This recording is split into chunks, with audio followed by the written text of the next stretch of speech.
तो UP PCS का exam अभी बस चंद दिन ही बचे हैं। यूपी पीसीएस के एग्ज़ाम में आपका जो एग्ज़ाम है वो है 24 अक्टूबर को 2021 का इस बार का प्रीलिम्स एग्ज़ाम है। एग्ज़ाम नज़दीक आता है, मैं सच बता रहा हूँ, इस टाइम पे दो चीज़ें होती हैं। जिनकी तैयारी बेहतर होती है उनका तनाव बढ़ता है, और जिनकी तैयारी बेहतर नहीं होती है उनको ये लगता है कि एग्ज़ाम दें या ना दें, वो इस उपापोह में आ जाते हैं। तो इसके लिए मैंने एक इनिशिएशन चालू किया है। अब ये मैं हर एक एग्ज़ाम से पहले करूँगा। जैसे अभी मैं यूपी पीसीएस का एग्ज़ाम है आपका, 10 दिन बचे हैं, 10 डेज़ बचे हैं। कल से स्टार्ट किया मैंने इसको, ठीक है, 10 डेज़ बचे हैं। इसको मैं पहले से भी करता आ रहा हूँ, लेकिन इस बार थोड़ा सा सिस्टमेटिक करूँगा और बेहतर इसको बनाने का प्रयास करूँगा। 10 डेज़ का एक प्रोग्राम मैंने बनाया है, अभी यूपी पीसीएस के लिए है। साथ ही मेरे ख्याल से दूसरा एग्ज़ाम है आरएएस का एग्ज़ाम भी इसी समय, राजस्थान लोक सेवा आयोग का एग्ज़ाम है। ये शायद है आपका 27 से 28 अक्टूबर को है, ठीक है। तो एग्ज़ाम का जो ये मोमेंटम होता है, देखो अभी मैंने आप लोगों को यूपीएससी का पेपर सॉल्व कराया था, रिजॉल्व कराया था, और उस पेपर से यदि आप निकालो, यदि कुछ भी उसका सार निकलता है, वो यही निकलता है कि एग्ज़ाम हॉल पे आपको 2 घंटे में आपकी परफॉर्मेंस बहुत बेस्ट होनी चाहिए। और 2 घंटे की परफॉर्मेंस के लिए आपकी 1 साल की 2 साल की जो मेहनत है, उस मेहनत का अंतिम समय में रिवीजन बहुत मस्ट है। रिवीजन आपको बहुत इंपॉर्टेंस लेकर के जाता है, और रिवीजन के साथ ही आपका कॉन्फिडेंस बढ़ता है, आपका आत्मविश्वास बढ़ता है, आत्मविश्वास बढ़ता है। और 10 दिनों में इतने बड़े सिलेबस का रिवीजन कर पाना अपने आप में एक बड़ा टास्क है। ये बहुत साधारण चीज़ नहीं है। इतना बड़ा सिलेबस है, 10 दिनों में रिवीजन करना है। जीएस में टॉपिक भी बहुत सारे हैं आपका, है ना, इतिहास है आपका। तो मैं 10 दिनों के लिए एक मास्टर रिवीजन के लिए एक प्लेलिस्ट क्रिएट कर रहा हूँ। एक इनिशिएशन है, इसका नाम मैंने दिया है मास्टर रिवीजन। यानी लास्ट 10 दिनों में मैं कंप्लीट रिवीजन कराऊंगा, कोई भी सब्जेक्ट नहीं बचेगा। बस शर्त यह है कि जितना मैं डे बाय डे टारगेट दूं, डेली टारगेट रहेगा इसमें, डेली मेरे द्वारा वीडियोस बताए जाएंगे कि ये वीडियो हैं। उसके लिए मैंने मास्टर रिवीजन के लिए एक मास्टर प्लेलिस्ट बनाई है, एक मास्टर प्लेलिस्ट बनाई है। और ये प्लेलिस्ट बनाई गई है अभी, जैसे यूपी का एग्ज़ाम है तो हमारा ही चैनल है एक आज़ाद ग्रुप का, आज़ाद यूपी पीसीएस एकेडमी, आज़ाद यूपी पीएससी एकेडमी। तो जब आपका बीपीएससी का एग्ज़ाम होगा तो बीपीएससी में ये चलाएंगे। अभी आरएएस का है तो राजस्थान का भी एक चैनल है हमारा, आज़ाद आरपीएससी एकेडमी, तो उस पर ये इनिशिएशन चालू होगा। 1-2 दिन बाद इसका भी स्टार्ट हो जाएगा, 10 दिन से पहले। मैं 10 डेज़ से पहले ही रखूँगा, मतलब इसमें ऐसा नहीं रखेगा, 10 डेज़ प्रोग्राम ही रहेगा। तो ये अब हर एग्ज़ाम से पहले चलेगा, जो एग्ज़ाम भी आएगा उस एग्ज़ाम से पहले। अब इसमें कवर क्या क्या होगा, देखो इतिहास पूरी कंप्लीट होगी आपकी, प्राचीन लगभग टोटल यदि हम काउंट करें तो टोटल हमारे पास है 27 घंटे में पूरी इतिहास है, कंप्लीट हिस्ट्री, जिसमें मैंने कुछ छोड़ा नहीं है। तो एक लास्ट मोमेंट पे आपका रिवीजन हो पाना, उससे आपका कॉन्फिडेंस भी बढ़ता है, आपका नॉलेज भी गेन होता है। तो एक तो सबसे पहले 10 डेज़ में आपको मास्टर प्लेलिस्ट जो बनाई जाएगी, आज़ाद यूपी पीसीएस एकेडमी में बनाई गई है, और इससे आपका कंप्लीट मास्टर रिवीजन मैं कराऊंगा। डे बाय डे का टारगेट होगा। डेली टारगेट में ये पता होगा कि अगले दिन आपको क्या करना है, क्या चीज़ पढ़नी है। सब्जेक्ट सारे कवर होंगे इससे, जितने भी सब्जेक्ट हैं। इतिहास एक मेजर सब्जेक्ट है, नहीं किया जा सकता। आप 10 दिन में पॉसिबल ही नहीं कि पूरा इतिहास खुद से पढ़ लें, तो ये मैं आपको 2 दिन में करा दूंगा, ठीक है। इसके बाद दूसरा है भारतीय राज्य व्यवस्था। राज्य व्यवस्था भी पढ़ने जाएंगे तो 10 से 12 दिन खुद से लग जाएंगे, ठीक है। ये मैं आपको 12 से 13 घंटे में ये भी करवा दूंगा, ठीक है। तो इतिहास हो गया, राज्य व्यवस्था हो गया, तीसरा हो गया इकोनॉमी। इकोनॉमी का हो सकता है कि एग्जाम से पहले एक मैं मास्टर वीडियो भी दे दूं, ऐसे 3 आ चुके हैं, ठीक है। इसका एंटायर भी बचा हुआ है, लेकिन 3 मास्टर वीडियो इनफ है। इसका अगला एपिसोड आ जाएगा तो लगभग काफ़ी कमी पूरी हो जाएगी। थ्योरेटिकल सेक्शन मैंने इसमें काफ़ी कवर कर रखा था। इसके बाद आपका है चौथा है जनरल साइंस, ठीक है। इसके बाद ज्योग्राफी, इसके बाद आपका सी सेट में मैथ और रीजनिंग, सी सेट में मैथ और रीजनिंग का टॉपिक है आपका, ठीक है। और आपके बहुत सारी चीज़ें जैसे सेंसस का डाटा हो गया, या फिर आपका स्टेट स्पेशल होता है आपका, मतलब पर्टिकुलर जैसे उत्तर प्रदेश है तो यूपी स्पेशल हो गया आपका, है ना, यूपी स्पेशल का टॉपिक है। या जब बिहार होगा तो बिहार स्पेशल, स्टेट स्पेशल आपका जितना भी है। तो एक तो मैं ये काम कराऊंगा कि आपको 10 दिनों में पूरा का पूरा सिलेबस रिवाइज करा दूंगा, बट मुझे 10 से 12 घंटे डेली इस पर चाहिए होंगे। तो इससे क्या होगा, 10 दिनों में जब एक कंप्लीट एक मेगा रिवीजन हो जाएगा तो एक बहुत बड़ा कॉन्फिडेंस बूस्ट हो सकता है। कॉन्फिडेंस भी बूस्ट होगा, नॉलेज भी हमें इनफ मिल जाएगी जितना आपको चाहिए होगा एग्जाम हॉल पे। दूसरा काम, एक तो काम ये बहुत इंपॉर्टेंट है, ये काम आपका अब 24 अक्टूबर के एग्जाम तक चलेगा, ठीक है, master revision series master playlist के माध्यम से। दूसरा, मैं एक कैप्सूल वीडियो सीरीज लेकर आऊँगा। कैप्सूल वीडियो मतलब छोटे छोटे वीडियो बनाए जाएंगे, 10 मिनट 5 मिनट, क्योंकि एग्जाम में क्या होता है ना, फैक्चुअल डेटा बहुत आता है, बहुत सारे फैक्ट बेस्ड। जैसे इस बार भी हमने एग्जाम में देखा कि स्टैटिक सेक्शन बहुत आया था। स्टैटिक सेक्शन से जैसे रिवर हो गई, तो रिवर को लेकर के एक छोटा सा स्टैटिक सेक्शन वीडियो आ गया कंप्लीट, बहुत फास्ट, हमने क्विकली 5 से 10 मिनट में सारी रिवर देख ली, ठीक है। रिवर का वीडियो हो गया, आपका बांधों का हो गया, वन्य जीव अभयारण्यों का हो गया, जलप्रपातों का हो गया, या फिर विश्व के बहुत सारे। तो जो छोटे छोटे कैप्सूल वीडियो हैं उसको भी हम, यदि हम कैप्सूल वीडियो भी लेकर आएँ तो हम क्विकली बहुत फास्ट एक एक कंट्री और स्टेट को उसको देख सकते हैं। तो ये भी एक बहुत बड़ा हमारा जो है बेहतर जो है कार्यक्रम हो जाएगा, ठीक है। तो एक कैप्सूल वीडियो सीरीज चालू होगी एग्जाम से पहले, इससे मतलब 5-5 मिनट के वीडियो रहेंगे, तो इससे बूस्टअप हो जाएगा, आपका बूस्ट हो जाएगा। मुझे लगता है कि ये 10 से 15 नंबर आपके यहाँ से प्लस हो जाएंगे और पूरा कंप्लीट सिलेबस आपका यहाँ से हो जाएगा, सी सेट सहित कुछ भी नहीं बचेगा, विद हिंदी सी सेट सब कुछ आपका यहाँ से कवर करा दूंगा। अब 10 दिन आपको तपना पड़ेगा, 10 दिन लगना पड़ेगा, विदाउट इसके काम नहीं हो पाएगा। इसमें बहुत ज़्यादा डेडिकेशन चाहिए, सुबह से शाम तक आपको बस बैठना है, कंप्लीट करना है, कंटेंट को रिकॉल करना है। अब आप सोचिए कि आप टोटली फ्रेशर हैं, काम तो टोटली फ्रेशर का भी करेगा, 10 दिन में उसका काम हो गया, पूरा रिवाइज कर लिया, लेकिन पहले आपकी एक मेहनत होनी चाहिए। अब भारतीय राज्य व्यवस्था की जैसे आप लोगों को आज समझ हो गई और फिर आप कोई भी फास्ट ट्रैक रिवीजन करेंगे तो आपको टाइम नहीं लगेगा, आपको समझ में आ रहा है, अच्छा ठीक है बढ़ते चलो। अब आपको लग रहा है कि हाँ भाई बस, तो ये ज़्यादा कारगर उन लोगों के लिए होगा जो ऑलरेडी कुछ ना कुछ काम पहले कर चुके हैं। ऐसा नहीं हुआ कि बस मुंह उठा के आ गए, है ना, बस हमें भी बता दो कि 10 दिन में क्या हो जाएगा। चमत्कार सबको चाहिए होता है, ऐसे चमत्कार नहीं होगा, पीछे आपकी एक बैकग्राउंड मेहनत होनी चाहिए। कोई भी एग्जाम हो, यदि बैकग्राउंड मेहनत है तो 10 दिनों में आपको एक चमत्कार दिखेगा, आपके कॉन्फिडेंस में, आपके नज़रिए में, आपके वर्क में। मैं इस चीज़ की पूरी गारंटी लूँगा।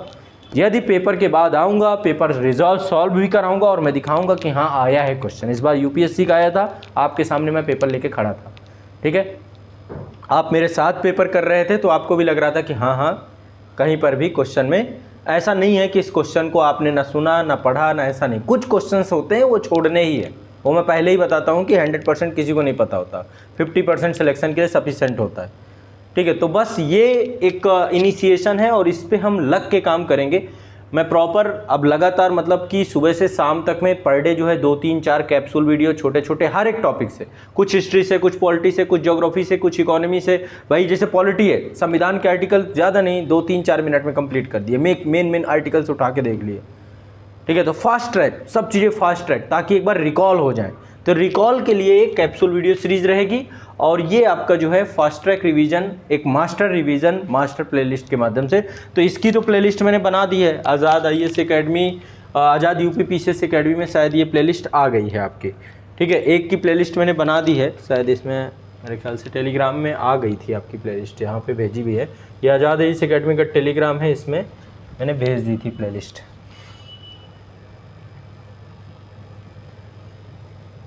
है ना। यहाँ पे आपका ये प्लेलिस्ट है, ये वाली प्लेलिस्ट है और इसकी गारंटी मेरी है कि ये कारगर तौर पे काम करेगी। इसमें चीज़ें जितनी भी मैंने डाली हैं और इस पर बहुत सारा कंटेंट और है जो ऐड होता रहेगा, जो यूपी के लिए हमने किया है, यूपी के लिए बनाया है, बिहार के लिए बनाया है।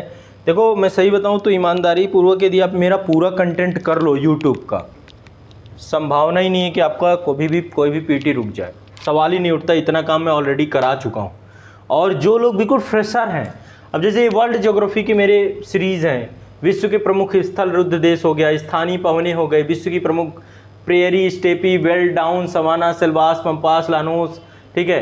तो ये इतने सारे कंटेंट ऑलरेडी हमने करा दिए हैं ना कि कुछ ज़रूरत ही नहीं है कि आपको कहीं भी भटकना पड़ेगा, बस उसको एक जगह पे रख दिया गया है और इसका नाम ही रखा गया है, ये आपका UP PSC preliminary exam 2021 target 24 अक्टूबर 2021 मास्टर प्लेलिस्ट। ये जो है पूरा का पूरा प्लेलिस्ट का नाम रखा गया है। और मैं जिस दिन आएगा हो सकता है इस प्लेलिस्ट को दिखाऊं और कहूं कि भाई जाओ ये वीडियो खोल लो, इस नंबर को देख लो, यहाँ पे आपका क्वेश्चन का आंसर आपको मिल जाएगा। अब मुद्दा ये है कि करने वाले कैसे लोग हैं। करने वाले यदि सक्रिय मिल गए तो फिर काम हो जाता है किसी भी शिक्षक का, क्योंकि इस टाइम पे हमने एक क्रैश कोर्स भी चालू किया था। क्रैश कोर्स में लगभग 1000+ स्टूडेंट थे भी। और तो मुद्दा बस यही बात है कि यदि आपने लास्ट टाइम पे बात मान ली तो काम हो जाएगा। जैसे यूपीएससी में हमारे बच्चों का स्कोर बहुत अच्छा गया है, जितने लगभग 250-300 के आसपास स्टूडेंट थे देने वाले, लेकिन वो CSAT में ढह गए। और CSAT में मैंने हाथ जोड़ के बोला था कि भाई CSAT को एक बार कर लो। मैथ रीजनिंग भी करवाई थी इसीलिए क्रैश कोर्स में, पूरे सारे टॉपिक ऐश्वर्य अग्रवाल सर ने करवाए थे मैथ रीजनिंग के। लेकिन अब क्या करें, कह ही तो सकते हैं ना आपसे कि भाई मैथ रीजनिंग आपको करना चाहिए, अपने मैथ रीजनिंग में कमांड रखना है। मैथ रीजनिंग डेली क्लास भी दे रहे हैं आपको।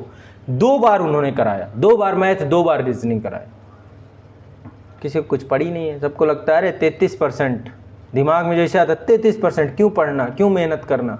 और उसी का नतीजा रहा कि आप GS में पास होने के बावजूद भी आपका ये गड़बड़ा गया पूरा का पूरा। तो कोई गलतियां ना हो, कोई कमी ना हो, बस इस चीज़ का प्रयास करते हुए ये मैं कर रहा हूँ इस बार। मुझे उम्मीद ये है कि देखो कैसे न कैसे करके अब हमारे ऊपर एक जिम्मेदारी ये है कि सिलेक्शन पे काम होना चाहिए। लेकिन सिलेक्शन पे काम तब होगा जब बच्चे तैयार होंगे इस चीज़ को लेकर। ये जो हिंदी मीडियम का पूरा प्रॉब्लम है, ये प्रॉब्लम स्टूडेंट के साइड से भी है। स्टूडेंट को दिग्भ्रमित है, उसको पता ही नहीं है, उसको छोटी छोटी चीज़, उसको एक तो सबसे पहली चीज़ दिखावा चाहिए, ठीक है। दूसरा क्या हुआ, कमर्शलाइजेशन हो चुका है। अब इस इंडस्ट्री में अब ऐसे लोग आ चुके हैं जिन्होंने कमर्शियल कर दिया एजुकेशन को। कमर्शियल हो चुकी हैं, आपको ब्रांडिंग दिखाई जा रही है, उसके चक्कर में भी बच्चा इतना, मतलब अभी आप यहाँ पे कर रहे हो, करते करते पता चला आपको कोई कमर्शलाइज कर दिया उसने, किसी का आ गया IPL में ऐड, किसी का कहीं आ गया, आपका दिमाग भटक गया, अरे ये क्या हो गया। तो ये सब चीज़ें क्या हैं, ये जो जा करके भी इंडस्ट्री को अब बेकार कर रही हैं। जो शिक्षक हैं, जो टीचर हैं, जो ईमानदारी से काम कर रहे हैं, जो मेहनत से काम कर रहे हैं। अब जैसे मेरे बहुत सारे बच्चे हैं जो मेरे पढ़ाए हुए हैं, लेकिन उनको खरीद लिया गया इंस्टीट्यूट, उनको जो है कहीं और इंटरव्यू दे रहे हैं सिलेक्शन के। तो ये चीज़ें क्या होती है ना, ये सब चीज़ जब खरीद फरोख्त चालू हो जाती है तो इससे भी बच्चे, नुकसान आप लोगों का हो जाता है। इसलिए आपको जजमेंट करना चाहिए चीज़ों को लेकर कि आपके साथ कहाँ पर वर्क हो रहा है और आप कितना वर्क कर रहे हैं। यदि ये 2 चीज़ें हो जाए ना तो मैं सच बता रहा हूँ कि बहुत बड़ा भला हो जाए। अब इसकी जिम्मेदारी मैं छात्रों के ऊपर ही डालता हूँ हमेशा कि आप लोग फोकस्ड नहीं हो। मैं कोई भी टीचर, कोई भी शिक्षक खराब नहीं होता है, कोई भी शिक्षक, चाहे जैसा भी आपके गले मोहल्ले में भी कोई टीचर पढ़ा रहा है, कोई भी खराब नहीं है। मैं YouTube में भी कर रहा हूँ, कोई भी शिक्षक खराब नहीं। शिक्षक की मंशा हमेशा यही होती है कि वो आपको अपना बेहतर दे, अपना 100% दे, उसके पढ़ाए हुए बच्चे निकले। कोई भी शिक्षक ऐसा नहीं होगा, बड़ा मुश्किल है। जैसे माँ का एक होता है ना रोल, माँ चाहती है कि उसके बच्चे जो है बेहतर बन जाएं, बहुत बड़ा कर ले जाएं, वही रोल शिक्षक भी चाहता है। वो भी चाहता है कि मेरे पढ़ाए हुए बच्चे कुछ आगे जाके करें। मुझे नहीं लगता, लेकिन अब क्या हुआ है कि इसमें इन्वेस्टमेंट होना चालू हो गया शिक्षकों के ऊपर बैठ गए बड़े बड़े बिजनेस प्लानर बैठ गए। उन्होंने कहा कि रुक जाओ तुम लोग, कुछ मत करो, हम बताते हैं कैसे करना है। तभी तो अब सोचो शिक्षा कैसे बिक रही है, 20% ऑफ पे बिक रही है। कोई कपड़ा खरीदने जा रहे हो तो हम 40% की सेल में खरीद लें कपड़ा को 40% की सेल में खरीदा जा सकता है, क्योंकि उसका कोई वैल्यू नहीं है, शरीर में आपने पहन लिया, खत्म बात, 4 दिन बाद बेकार। लेकिन शिक्षा को 40% ऑफ में खरीद के अब करोगे क्या। और मजबूरन सबको उस साथ में आना पड़ता है, क्योंकि बच्चे इस बात को नहीं समझते। मैं कहता हूं कोई आपको फ्री में भी दे दे कोई कंटेंट जिससे आपका कोई कुछ भी नहीं विकसित हो रहा, आपके दिमाग में और उलझने बढ़ रही हैं, तो ऐसे में आप कर क्या पाओगे, आप हासिल क्या कर पाओगे। तो जब ये चीज़ें होने लग जाती हैं कि जब बिजनेस प्लानर बैठ जाते हैं, इंडस्ट्री को इस तरीके से रेगुलेट किया जाने लग जाता है, तो कहीं ना कहीं पे आने वाला भविष्य, मुझे कई बार डर भी लगता है कि ऑनलाइन एजुकेशन जिस तरीके से बढ़ी है, तो ऑनलाइन एजुकेशन में स्टूडेंट का भविष्य कैसा होगा। इसलिए मैं कहता हूँ आने वाला फ्यूचर किसका है, साइकोलॉजिस्ट का। अब पढ़ाई करिए साइकोलॉजिस्ट की, दुनिया पागल होने वाली है, कुछ दिनों बाद तबाह हो जाएगी। उसे समझ ही नहीं आएगा अब कितने ऑप्शन चुनूँ। अब आज आप देखिए ना, ऑनलाइन भी आपको ख़रीदने जाना है तो आपके पास अमेजॉन भी ऑप्शन है, आपके पास फ्लिपकार्ट का भी ऑप्शन है, जियो मार्ट भी आ चुका है, आपके पास ये जो ग्लोसरी का सामान खरीदना है तो आपके पास ग्रोफर करके भी एक ऐप है, बिग बास्केट करके भी ऐप है, डी मार्ट ने भी अपना ऑनलाइन ऐप डाउनलोड सब ने, मतलब ऑनलाइन में भी 50 आपको एप्लीकेशन मिल जाएंगे, एजुकेशन में भी 50 लोग आकर के मिल जाएंगे, हर जगह पे 50-50 लोग आकर के खड़े हो गए। इससे क्या हो गया, कन्फ्यूजन क्रिएट हो गया। ये स्वस्थ प्रतिस्पर्धा नहीं है। स्वस्थ प्रतिस्पर्धा कब होती है? प्रतिस्पर्धा तब होती है जब मार्केट में, जब ये जो एक बाजार है, शिक्षा भी हर चीज़ जब ओपन रिसोर्सेज होते हैं, इसको बाजार ही कहा जाता है। लेकिन पहले शिक्षा इस तरीके से बाजारीकरण नहीं होती थी। पहले का जो वो था, ऑफलाइन एजुकेशन बहुत मस्ट है। लेकिन अब ऑनलाइन एजुकेशन ने आकर के इन्हीं बच्चों को, मैं आपको बता रहा हूँ, ऑनलाइन एजुकेशन आकर के किसी तरीके से मिसगाइड कर रही है, भ्रमित कर रही है। थोड़ी थोड़ी चीज़ों पे बच्चा डिस्ट्रैक्ट हो जा रहा है। तो कई बार मुझे दुख भी लगता है कि आने वाला भारत का भविष्य 10 साल बाद, 15 साल बाद क्या होगा। हमारी जनरेशन में छोटे छोटे बच्चों को देखता हूँ। मेरे पड़ोस में ही एक बच्चा है, अभी 6 महीने नहीं हुए उसे भी कार्टून्स देखने, ये सब चीज़ें देखना, जिस तरीके की कि डेवलप हो चुका है कि भाई अब डिज्नी के माध्यम से पढ़िए। ये तो डिवाइस से बचा नहीं जा सकता। मोबाइल से मुझे नहीं लगता कि पॉसिबल है कि आज की जनरेशन बच जाए, क्योंकि वो तो देखेगी ही ना उस डिवाइस को। घर से बाहर तो आप फ़ोन रख के आओगे नहीं घर के अंदर। यदि छोटा बच्चा है, आप लोगों ने तो देखा नहीं था अपने घर पे फ़ोन, आपने तो वही मिट्टी के ट्रैक्टर देखे थे, मिट्टी के ट्रैक्टर देख लिए, या फिर कुछ घर वालों ने जो भी खिलौने दिए उन्होंने, वो हमने देख लिए, नहीं हुआ तो हमने बना लिए, है ना, क्योंकि हमने यही देखा था। अब यदि घर में 4 फ़ोन पड़े हुए देखेगा तो उठाएगा ही ना, वो समझेगा ना कि सब लोग पागलों की तरह देख रहे हैं, इसमें क्या बहुत बड़ी चीज़ है। वो तो और कैप्चरिंग पावर अच्छी होती है उस बच्चे की। तो पॉसिबल ही नहीं कि किसी बच्चे को इस डिवाइस से बचा सको। अब जब इस डिवाइस से बचा, अब उसको एजुकेट कौन करेगा कि इस डिवाइस का यूज कैसे करना है, कौन एजुकेट करेगा। और ऐसे में वो 10 साल, 15 साल, 20 साल बाद जाने के बाद क्या हो जाएगा, ब्रेन का स्तर क्या हो, एक तो सामाजिकता से दूर हो जाएगा, हर चीज़ उसको मोबाइल पे मिल रही है। अब आपको क्या है, कहीं जाना है तो गूगल मैप लगा लो। गूगल मैप ने सोशलाइजेशन आसान कर दिया, किसी से पूछने की ज़रूरत नहीं है, किसी से पूछने की ज़रूरत नहीं है। इसका मतलब क्या हो गया, आप आइसोलेट हो गए, आपको समाज से अब कोई लेना देना नहीं है। समझ रहे, पहले तो यही होता था, 4 बार राम राम करके कहीं पे पान सरी गुटखा खा लेते थे लोग, खा के पूछ लेते थे भैया, पानी पी लेते थे कि भैया मैं यहाँ जा रहा हूँ, इसका रास्ता क्या है, कैसे होगा। समझो, जोमेटो है आज के टाइम पे, जोमेटो ने भी मशीनीकरण कर दिया रिश्तों का। शहरों में क्या हो रहा है, भूख लगी है, रात के 2 बजे हैं, तुरंत आपने ऐप खोला और मंगवा लिया। पहले क्या होता था, घर में किसी एक सदस्य को जगाया जाता था, मतलब एक पीपल टू पीपल कांटेक्ट था। अब क्या हुआ, मशीन ने उसका स्थान ले लिया, इमोशंस खत्म हो गए। मशीन में क्या इमोशन, जोमेटो वाला खाना लेके आएगा और माँ यदि खाना में थाली परसेगी, दोनों में इमोशंस में फ़र्क दिखेगा नहीं दिखेगा। माँ की परसी हुई थाली और जोमेटो का दिया हुआ खाना, अब चूंकि माँ रिप्लेस हो गई, जोमेटो बन गया आपकी माँ, इमोशन लेस माँ बन गया जिसमें कोई इमोशन ही नहीं है। तो ऐसे में आप अपनी माँ का रिस्पेक्ट कितना करोगे, जब उससे ज़रूरतें ख़त्म हो गई ना आपकी। हर रिश्ता एक ज़रूरत से जुड़ा हुआ है, कोई रिश्ता ही नहीं जो बिना ज़रूरत के हो। हर रिश्ता एक ज़रूरत से जुड़ा हुआ है। आप अजनबी को, अमेरिका के किसी व्यक्ति को आप अपना रिश्तेदार नहीं बना सकते, क्यों, कोई ज़रूरत ही नहीं है उसकी, वो हमारी सोसाइटी में एग्जिस्ट ही नहीं करता है। समझ रहे हैं बात को। पड़ोसी से आप अच्छा रिश्ता इसलिए बना के रखते हैं कि आपको पता है कि पड़ोसी से आपकी दीवार लगती है, और दीवार कलह का कारण भी बन सकती है, कल के दिन आपके यहाँ दुर्घटना भी हो सकती है। पड़ोसी से आपको बना के नाली बंद कर दे अपने आगे की, चलो बीच से परेशान करना बंद कर दिया, अपनी नाली, आपकी नाली बना के रखना पड़ेगा आपको उससे, है ना। सुबह पता चला कि कूड़ा जितना भी है आपके द्वार पे डाल दिया, लड़ लो उससे, लड़ाई करना है तो कर लो। तो इसलिए पड़ोस अच्छा होना चाहिए। जैसे पाकिस्तान हमारा पड़ोस है, क्या है उसे 4-4 आदमी भेजता रहता है, जाओ, संख्या तो बहुत है उसके पास भी, 4-4 भेजता रहता है कि जाओ मुल्क। अभी कल हुआ ऑपरेशन ऑल आउट, 5 लोग शहीद हो गए। तो पड़ोस यदि अच्छा होता तो 4 नहीं भेजता। 4 के चक्कर में हम उलझे पड़े हैं, हमें समझ ही नहीं आ रहा क्या हो रहा है, समझ। तो कहने का मेरा सिर्फ तात्पर्य यह है कि हमें अब अपनी सोसाइटी को रीडिफाइन करना पड़ेगा, हमें समझना पड़ेगा, हमें वैल्यू सिस्टम क्रिएट करने पड़ेंगे सोसाइटी के, डिजिटल वैल्यू सिस्टम। ये क्या होते हैं, है ना। फेसबुक ने आके चीज़ें, विज्ञापन का दौर शुरू हो गया, सब कुछ हो गया, लेकिन फेसबुक ने आकर के कर क्या दिया आपको, जो है अब दोस्तों की कहाँ ज़रूरत है। आप वही दोस्त आपके बगल में बैठा है, वही दोस्त आपके साथ फेसबुक में ऑनलाइन है, तो आप देखिएगा वहाँ का गहरा प्रेम, बगल में बैठा हुआ कोई मतलब नहीं है इसको, है ना। तो कहीं ना कहीं पे ये चीज़ें अब फ़र्क करनी चालू हो चुकी हैं और आने वाला समाज बस अच्छा रहे, ईश्वर करे कि चीज़ें संभल जाएं, हो जाएं, बस यही है सबसे बड़ी चीज़। कोई बच भी नहीं सकता है, मजबूरन आपको इसमें रहना भी है, आप इसको छोड़ भी नहीं सकते तकनीकी का, लेकिन व्यवसायीकरण से बचना पड़ेगा हमें। यदि व्यवसायीकरण सोच हो गई तो फिर बच्चों के भविष्य को सोचेगा कौन? मुझे तो ये नहीं समझ में आ रहा।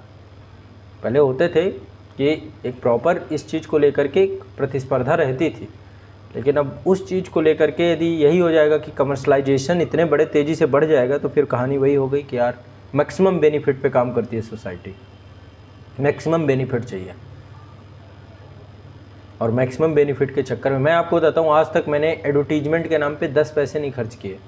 ऐड नहीं करना मतलब मेरे जीवन का सिद्धांत है। मेरे क्लास में एक बच्चा बैठा हो, 10 बैठे हो, 50 बैठे हो, 100 बैठे हो, 200 बैठे हो, मैंने हज़ार बच्चों की क्लासेस भी पढ़ाई है, लेकिन अपना ईमानदारी है, अपना पोटेंशियल है। एक भी मेरे लिए बहुत है, 50 भी बहुत हैं, 1000 भी बहुत हैं, सिर्फ एक नंबरिंग तो है। एक में भी वही श्रद्धा, वही शिद्दत टीचर को दिखानी पड़ेगी, समझ रहे? यही आपकी ईमानदारी, ये सत्यनिष्ठा यदि शिक्षकों के अंदर आ जाए, और हैं बहुत सारे शिक्षक हैं भी जो पूरी सत्यनिष्ठा के साथ कार्य कर रहे हैं, तो समाज को, क्योंकि समाज को बदलने का सिर्फ एक ही पर्सन काम कर सकता है, वो है आपका शिक्षक समाज। बहुत बड़ा दायित्व है, बहुत बड़ी जिम्मेदारी है, क्योंकि उसी को उसने जो आपके दिमाग की प्रोग्रामिंग कर दी, वही प्रोग्रामिंग इस हर तरीके से चलती है ना। तो ये एक बहुत इम्पोर्टेंट एक रोल है एक शिक्षक का, और उसे इसको निभाना पड़ेगा।